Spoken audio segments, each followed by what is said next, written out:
All right. Welcome to episode 2103 of Charles Weekly Party.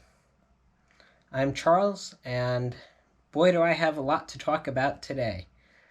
So, let's get started and roll that intro.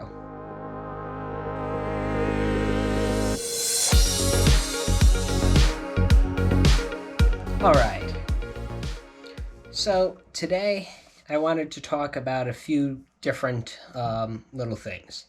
So I do have one architecture piece as per usual, but today, rather than one big focus on technology, I'm breaking up the focus into a few different things. So I found a couple of very important pieces of news that really stood out to me, and I really think that they're worth sharing. So let's get started by discussing a very unique piece of architecture. And when I say architecture, I'm referring more to something called an architectural folly. So, what an architectural folly is it's a sort of decorative piece of architecture that doesn't really serve a purpose. So, it's more there for having a decorative element to the eye. It's not an element that's placed there because you absolutely need it there. It's not something that you'd be placing in if you are very tightly constrained on a budget. It's something you put there if you really want to put it there. So, in New York City, there's a development called Hudson Yards. And its location would suggest the title suggests the location. So the developer held a sort of design competition, and of all of the entries received, Thomas Heatherwick's was the one that was actually chosen. And when this was being built and assembled, it was kept as secretive as possible for as long as possible. So there's the usual wanting to keep things quiet about a design. So you don't want everyone saying, "Oh, why are you doing this?"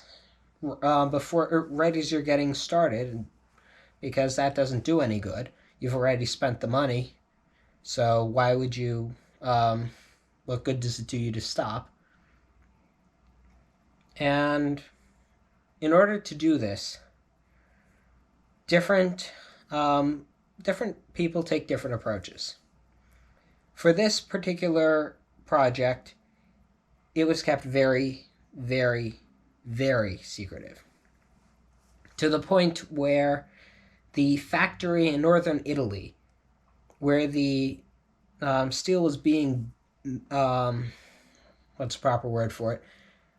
Where the steel was being fabricated to be brought to the U.S. and assembled, a 20-foot fence was built around the place so that nobody could see exactly what was being built.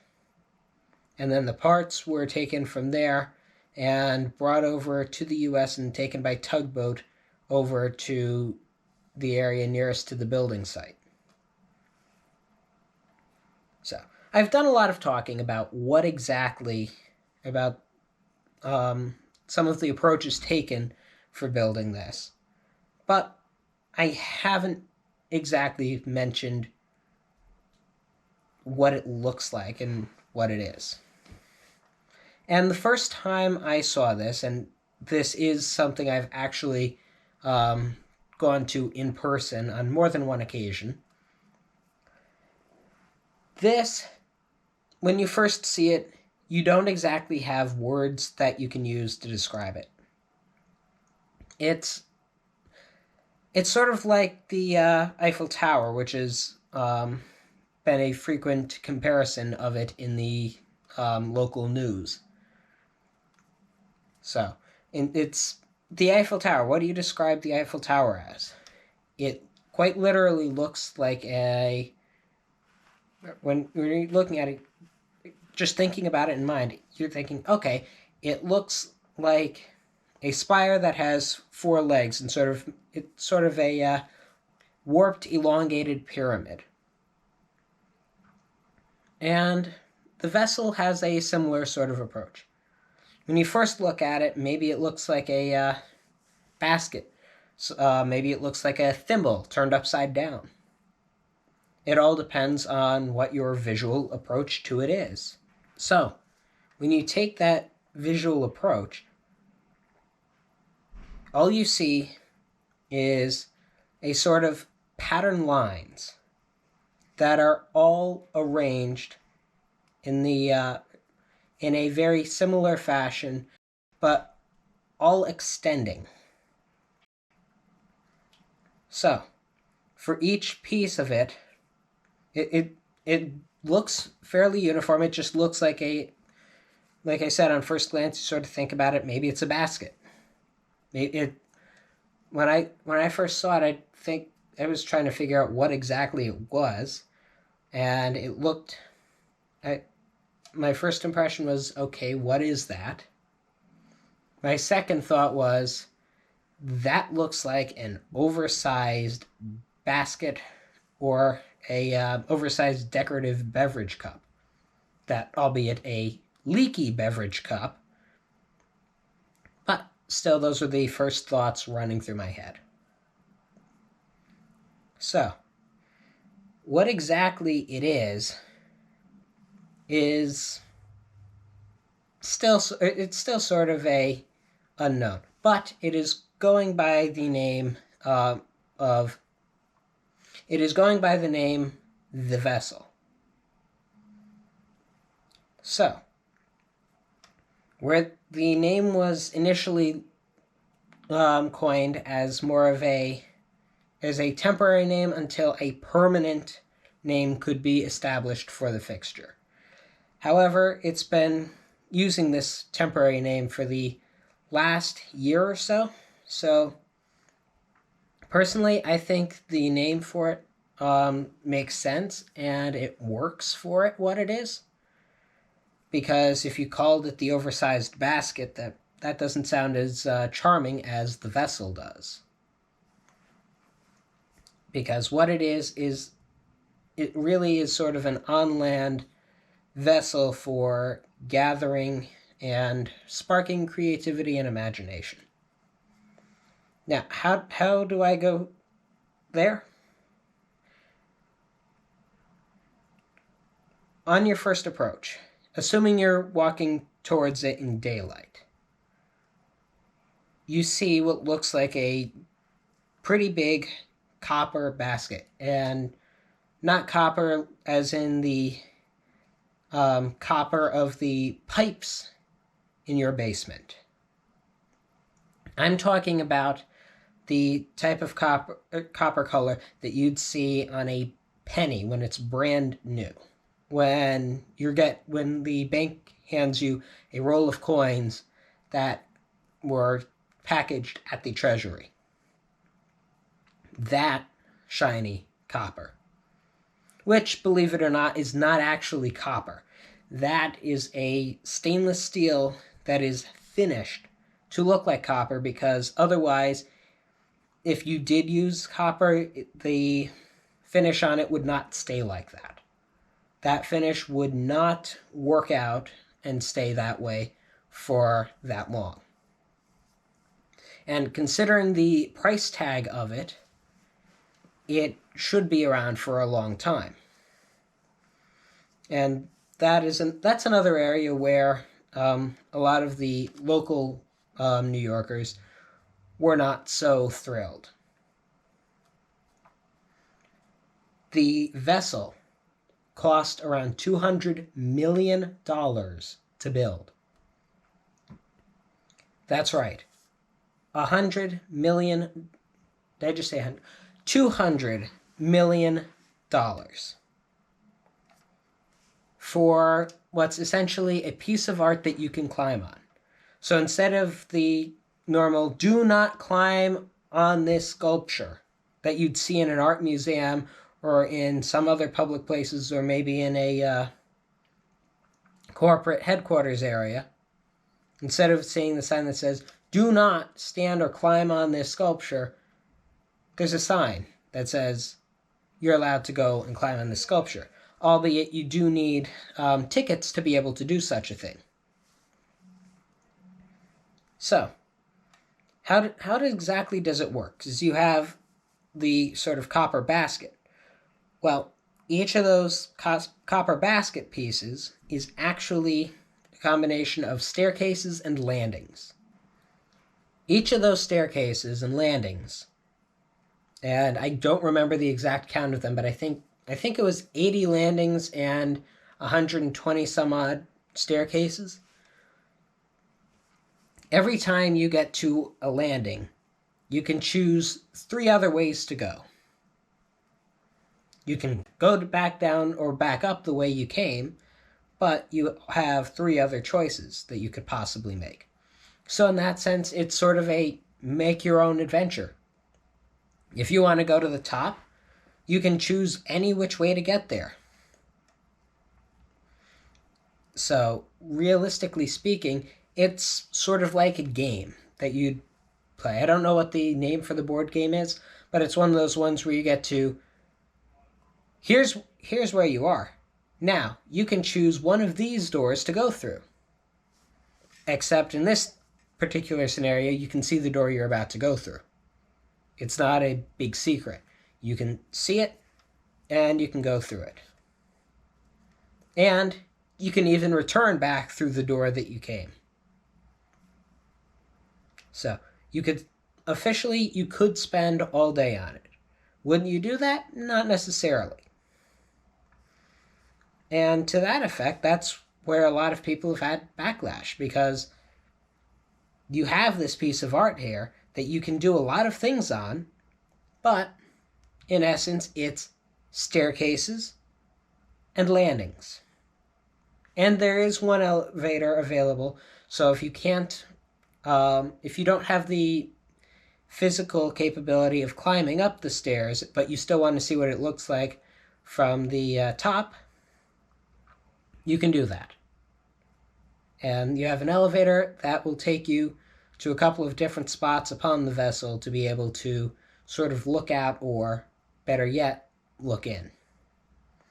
I can't say for sure that you'd have the same experience of being able to view in, but I believe the elevator itself is made with glass, so you can actually see in as you're going up or down it.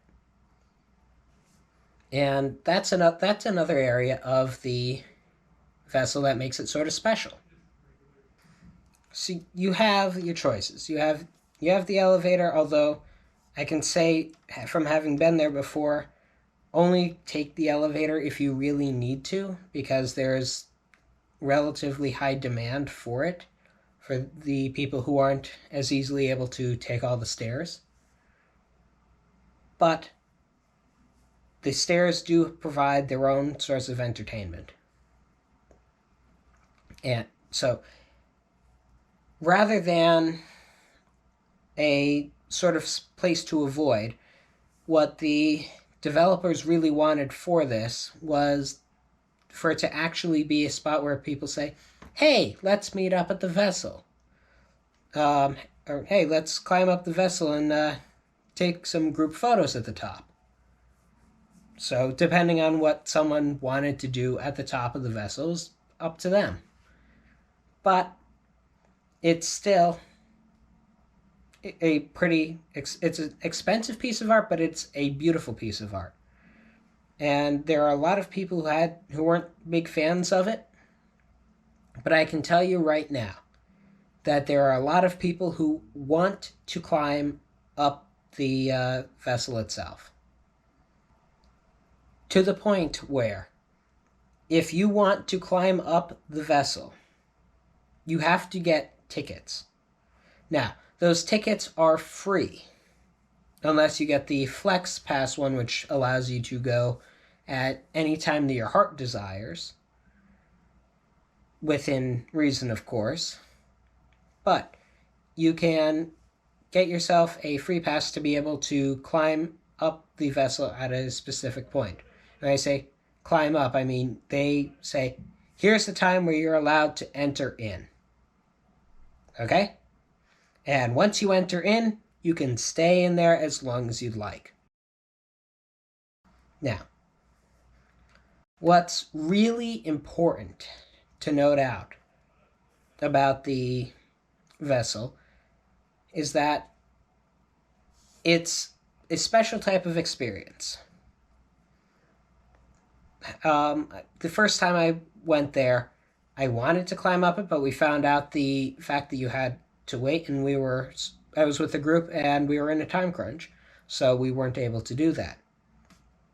On a second trip, I did end up having the pleasure of actually climbing up the vessel, but the time slot I needed to get was a little bit later because when I arrived, the next, I think, 2 or 3 hours worth of time slots were booked. So, went and took a nice walk and came back at about the time we were supposed to, and got to actually experience the vessel firsthand. Don't get me wrong, from the ground you can get a lot of enjoyment out of it. But when you actually climb up to the top, it brings a different level of enjoyment. You have 2 sets of views. You have the view from the vessel out towards the cityscape. So you can see out in any of the directions around the vessel itself. So you can look towards the rail yards. You can look towards the down towards the World Trade Center. You can look towards the buildings around the, what's the name for it? Look around at the other buildings in Hudson Yards from a different angle. And you can look at the people down below from a different angle. But it is still an experience. Now, I mentioned about looking out. You can have all of those views. But equally impressive is the view in. I can't say I know what the vessel is like at night. Unfortunately, I can't say I know what the vessel looks like from the top looking into it during the day. I can tell you what it looks like at night because it's illuminated with a sort of blue light that gives it sort of a magical finish to it. The copper finish sort of helps get that vibe. So as you're seeing the lattice work of the vessel, you're able to enjoy the blue light that's really showing off the features of it. Personally, do I think it was worth the cost of putting up? Yes. Because, believe it or not, it's not just there for the developers. What they're doing is they're not charging you admission to go up unless you really want the flexibility to go when you want. So as long as you're fine with the appointment system, it's a free expedition. And as long as your legs are willing to walk up some or all of the stairs, and trust me, it is worth walking up to the top and going around the entire perimeter ring to get all of the different views that you can. And all of the different photos that you can too, but that's a different story. I think it's really a beautiful experience. And for a developer to be willing to put in a little bit of extra money to make something that sort of gives back to the community, I think that's nice. They didn't put it there and say, okay, everyone pays $20 if you want to go and actually walk up the piece. Otherwise, look at it from the bottom to try and... They're not trying to make their money back on that way. And they have it staffed. So, realistically speaking, operating the vessel is coming at a loss. But for the community, they are willing to do it, which is unusual in this day and age to see, but very welcome. So, if you ever happen to be in New York City at the Hudson Yards area, and you can take the time to actually climb up it, I do strongly encourage it. And it's worth the photos, it's worth the views. It's absolutely amazing. And of course, the landings around provide a little bit of a break, so if you don't feel like going all the way up to the top in one go, you can pause at one of the landings and enjoy the views from that spot while your legs go and relax before hitting the next few flights of stairs. With the recent events of COVID-19, we have a different issue, albeit a first world sort of problem, but there's a different issue that's been plaguing quite a few people. And that issue is noticed by someone who might be climbing up to the vessel wearing a face mask and wanting to unlock their phone, their iPhone, to be able to sort of capture the view or possibly or send a message of, hey, look at the view from here. The famous Apple Face ID and the face masks that have become necessary and required for almost any participation in a somewhat normal world.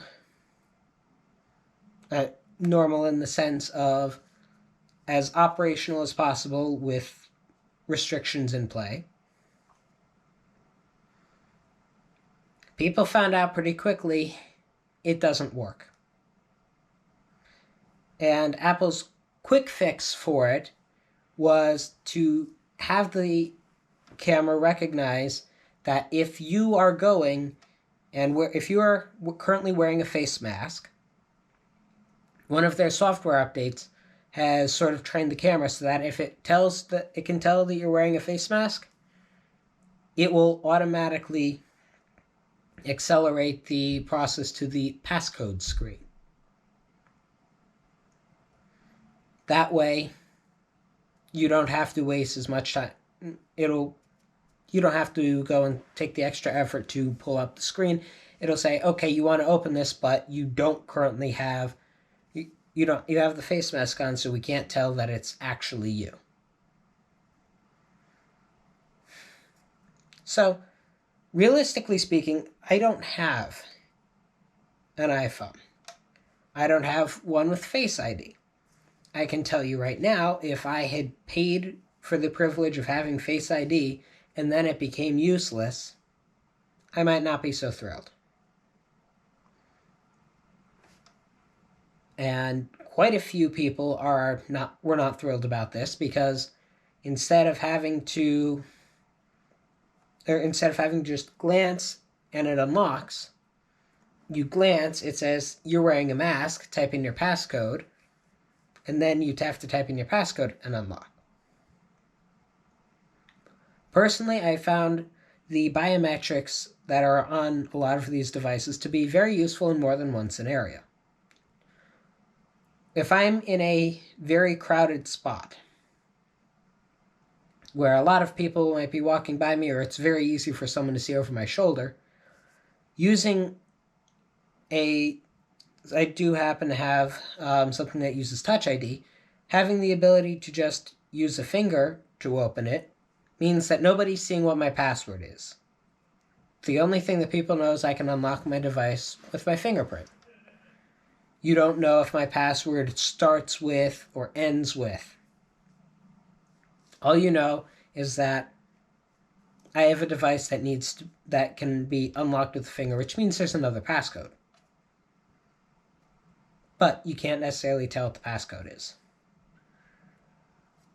So, having that convenience factor can be very useful security function, but it can also be extraordinarily convenient if you happen to have a long password.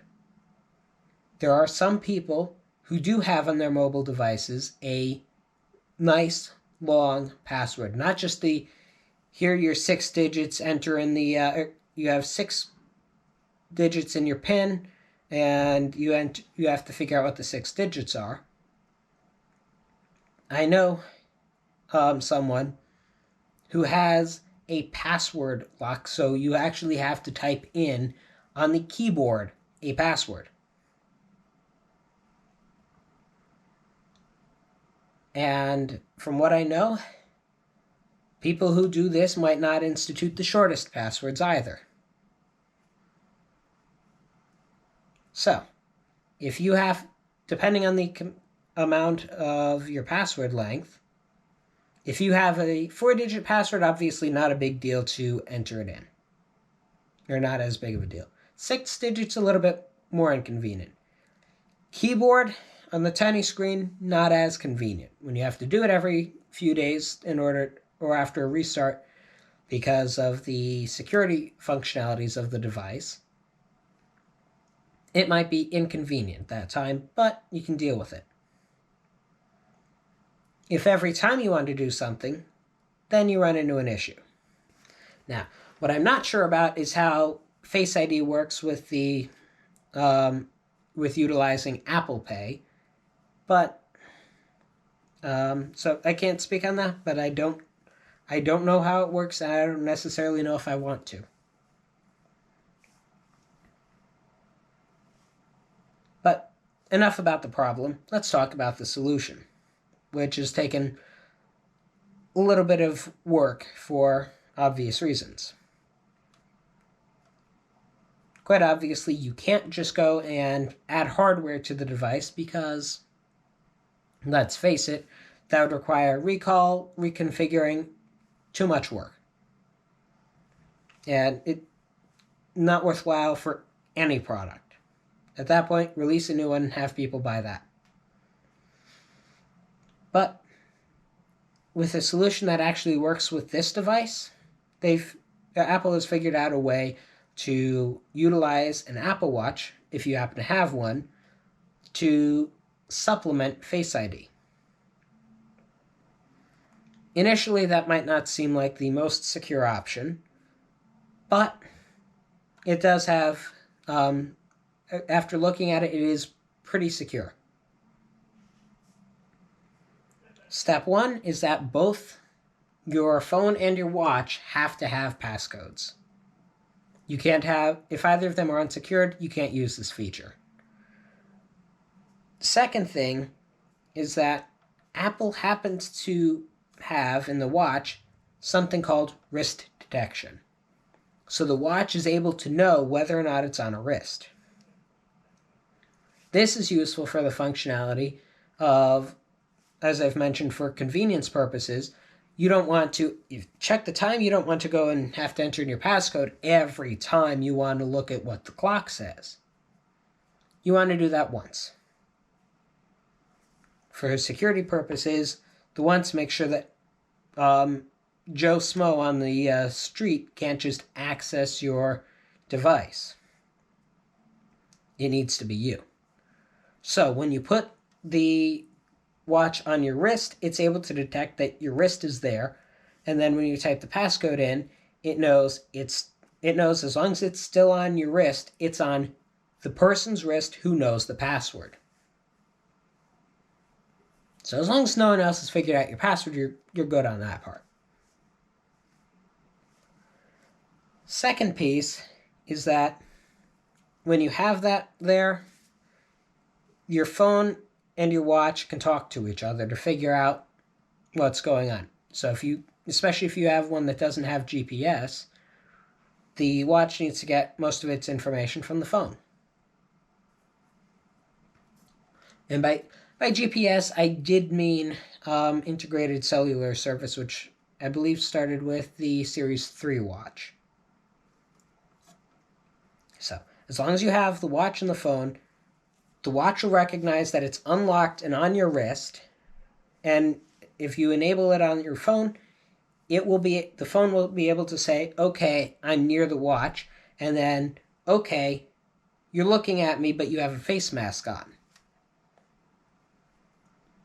So the watch and the phone can talk to each other to say, okay, I'm very close to the watch. I can unlock safely because the person's looking at it, they're wearing a mask, so they can't do much, but I know that they're right there. Now, you might think, oh, well, what if someone else picks it up and it manages to unlock for them? Because I happen to be right nearby.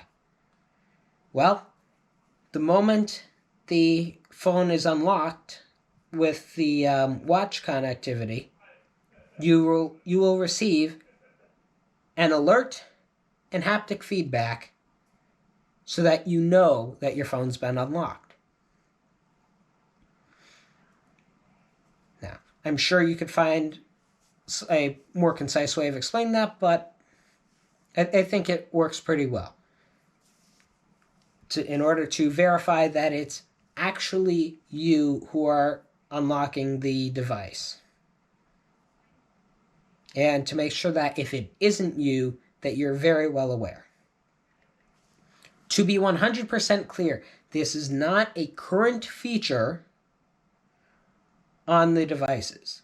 It's an upcoming feature, and it will require the latest versions of the watch operating system and the phone operating system. But I'm sure it will be very useful to people who have the watch and the phone. Hopefully in future generations, there will be 2 forms of biometric authentication, so you won't need to worry so much about not being able to use one for one reason or another. Because even if we do go to back to a mask-free world, we will still have some areas where you won't be able to use that as much. So, cold winter day and you're wearing a scarf, that feature could still be very usable. And if you happen to be a dentist, although why a dentist would be checking their phone on the job is a different question, you have that capability. And I'm sure we'll find out more uses for it in the future, but once it gets here, I'm positive that it will make a lot of people's lives easier. Speaking of making people's lives easier, if you can recall back to the first episode of Charles Weekly Part T, you'll remember that I spent a lot of time talking about the GPU and the mining craze. Well, things have progressed a little bit. For starters, no one has yet managed to bypass the hash restriction that was placed on the NVIDIA, I believe, NVIDIA RTX 3060 cards. So what ended up happening was a driver got updated so that the rate at which those cards were able to mine cryptocurrency is halved. And I said, okay, it's a driver. What good can it really do to prevent that? Well, so far no one's bypassed it, which is a very good thing. But a better thing is what's happening with Ethereum. Recently, the developers, and I don't know exactly what date it was, but the developers of Ethereum have approved of the transition to Ethereum 2.0. So, right off the bat, this doesn't seem like it's a useful feature, or like it makes any importance to anyone. Well, it has miners not so happy, and it has gamers fairly happy. Instead of a proof of work system, the transition to 2.0 will change to a proof of stake system. I'm not talking about stake like the kind you'd get at your local restaurant. I'm talking about stake as in you having a... what's the word for it? I'm talking about stake as in you have a stake in the Ethereum claim. You're helping out with it. You're actively contributing to what it is. Now, I'm going to translate that really into English. What that means is that they will no longer be rewarding people based on the amount they're able to mine. And it really renders the GPUs useless for earning the cryptocurrency. Now, this happens to not make the people who are mining very happy, especially those who have spent a lot of money trying to get their hands on the cards. Because once this transition occurs, however many GPUs you have for mining, they will all be useless. You won't be able to use it for that purpose. The other good thing is that, as I mentioned, with the dedicated cryptocurrency mining card, after a crypto boom, instead of being able to go on the second-hand market, they're not useful to anyone. So the majority of them, I'm sure, would make their way into e-waste or landfills. But with this coming up, I don't think either AMD or NVIDIA are going to pursue their concepts of making these cards mainstream. The other thing is that when this transition occurs, the GPU market will very likely stabilize. So, especially for the gamers, this will mean instead of everything costing way more than it should, everything will cost significantly less because the people who have bought the cards are trying to get as much back as they can from it. And at that point, when the high demand for it is gone, the demand is only for gamers. If there is a high enough supply, basic economics, the price will drop. And everything will go back to normal in the pricing scheme. The other thing is that you will have competition for who can offload their cards, because everyone wants to offload their cards as soon as possible to make back as much as possible, which happened the last time, and I'm very much looking forward to it happening again.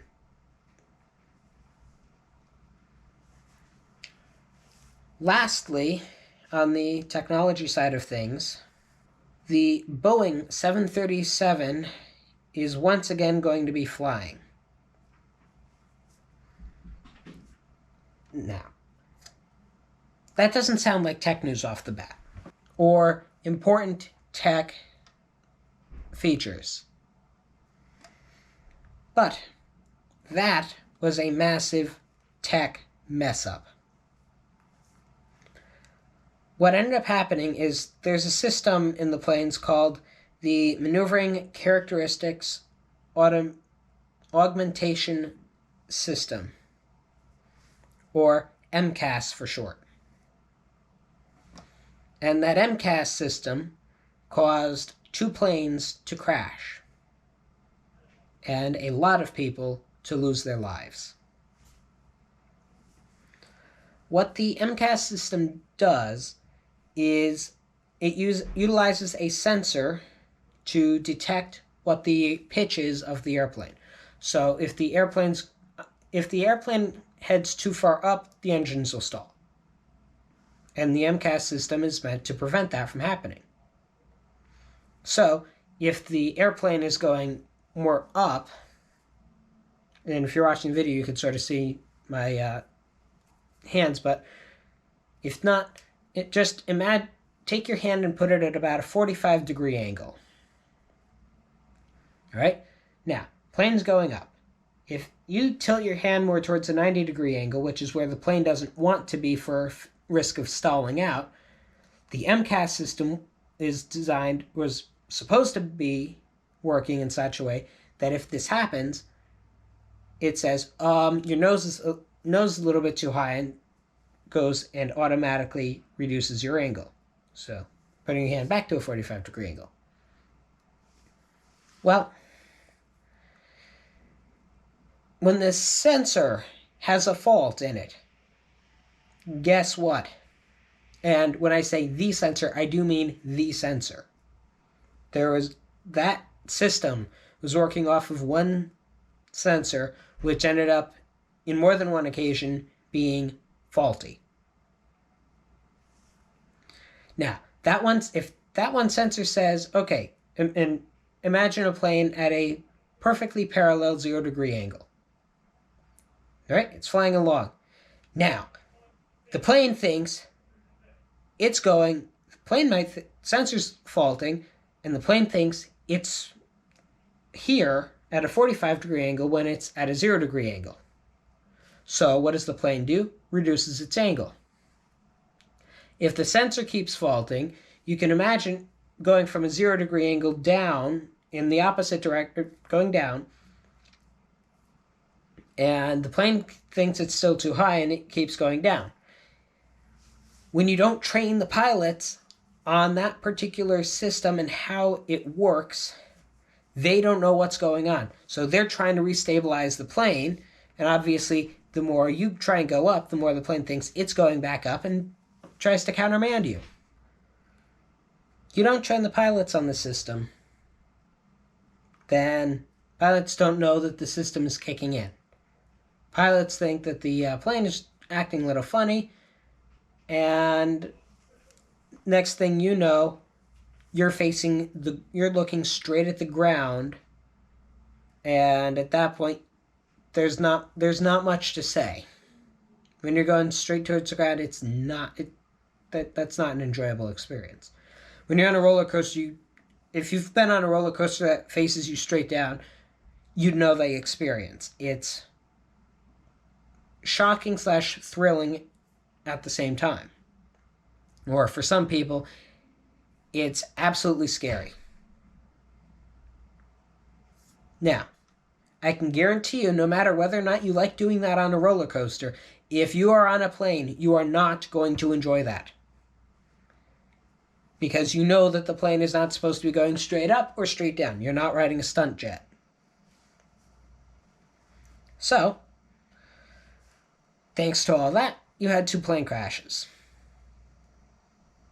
Now, as an interesting side note, that after the second crash happened, the